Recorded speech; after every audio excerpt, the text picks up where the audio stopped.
Welcome to my channel. Please don't forget to subscribe, like, share, and comment. In this tutorial, we have a question that says, find the set of values of k for which this equation has no real roots. Now, to find the nature of roots of the quadratic equation, we have to consider the discriminant.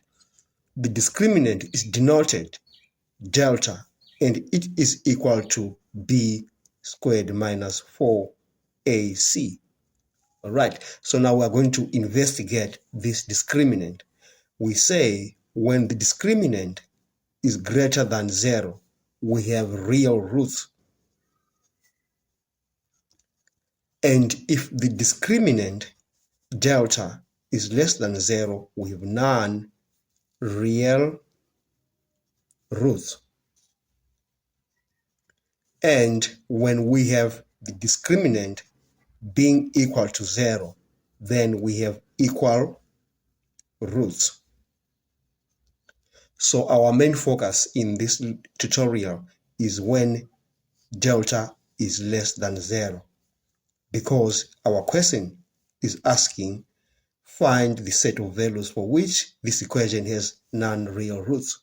Okay, so now we need to find the discriminant from this equation. And you know that equation is in the form ax squared plus bx plus c is equal to 0. It is in the standard form of a quadratic equation.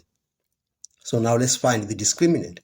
We're now looking for b squared minus 4ac, and that is supposed to be less than 0 for us to have non-real roots. Now we can just substitute the values of b, a, and c.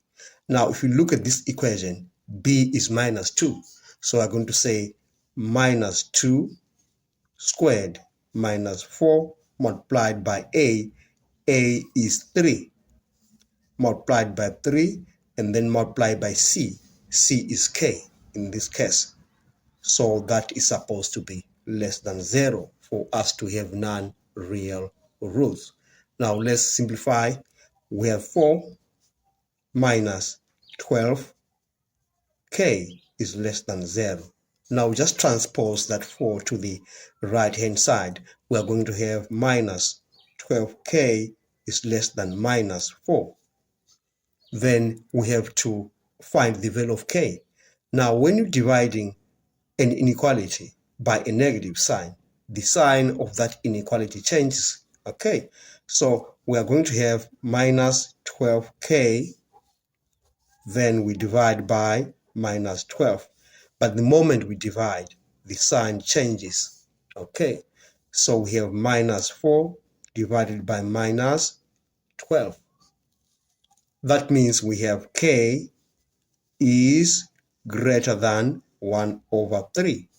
So this is the set of values for which that equation has non-real roots. So you can just represent this on a number line. Suppose you're representing that on a number line.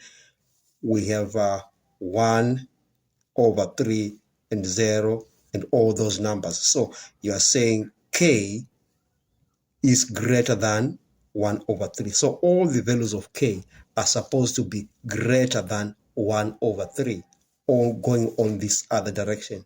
So then the equation is supposed to be having non-real roots if you start from this point going that way.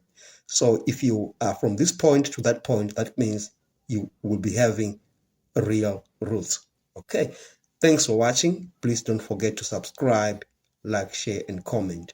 Enjoy your day.